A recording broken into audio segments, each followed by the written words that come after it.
আজ এই সুন্দর শাড়িটা পরে যাব আমার বরের বন্ধুর ভাইয়ের বিয়েতে। তো চলো গেট রেডি করা যাক। আজকে প্রথমে ফেস মেকআপটা করব, তারপর শাড়িটা পরবো। আর মেকআপের জিনিস বলতে আমার কাছে তেমন কিছুই নেই, শুধু আছে পন্সের ময়েশ্চারাইজারটা, যেটা আমি ভালো করে লাগিয়ে নিলাম। মুখটাকে ফর্সা করার জন্য এই পাউডারটা নিয়ে পুরো মুখটাতে ড্যাব ড্যাব করে ভালো করে ব্লেন্ড করে নিচ্ছি। এবার ইউজ করছি আমার ফেভারিট মাস্কারা, এটা আমি সব সময় ইউজ করি, খুবই ভালো এই মাস্কারাটা। এখন আমি লাগাবো আমার 100 বছরের পুরনো আইশ্যাডো প্যালেট থেকে একটা সুন্দর কালার, যেই কালারটা আমার শাড়ির সাথে একটুকু যাচ্ছে না, তাও আমি এই কালারের আইশ্যাডোটাই লাগাবো। আর লিপস্টিক ইউজ করছি আমি মেরুন কালারে, যেটা আমার অল টাইম ফেভারিট কালার। চলো এবার শাড়িটা পরা যাক। আমি কখনোই একা একা শাড়ি পরতে পারি না, সবসময় আমার বর পরিয়ে দেয় আমাকে, কিন্তু আজকে ও বাড়িতে নেই দেখে আমি একা একা শাড়িটা পরার চেষ্টা করলাম। আর শাড়িটা এতটা সফট ছিল যে একা একা শাড়িটা আমি খুব সুন্দর করে পরে নিতে পেরেছি। অন্য কোনো শাড়ি হলে আমি এত সুন্দর করে শাড়িটা পরতে পারতাম না। তারপর এই মোটা মোটা চুড়িগুলো পরে নিচ্ছি। এটা আমার বিয়ের আগের চুড়ি।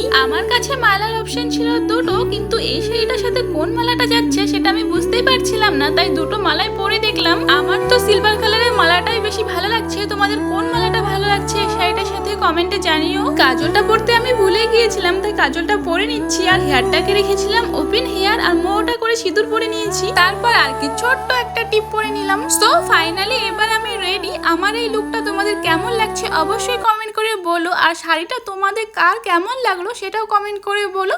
আর এটা হলো আমার হাজবেন্ডের ফাইনাল লুক। তো আজকের জন্য এতটুকুই, দেখা হচ্ছে নেক্সট ভিডিওতে। বাই।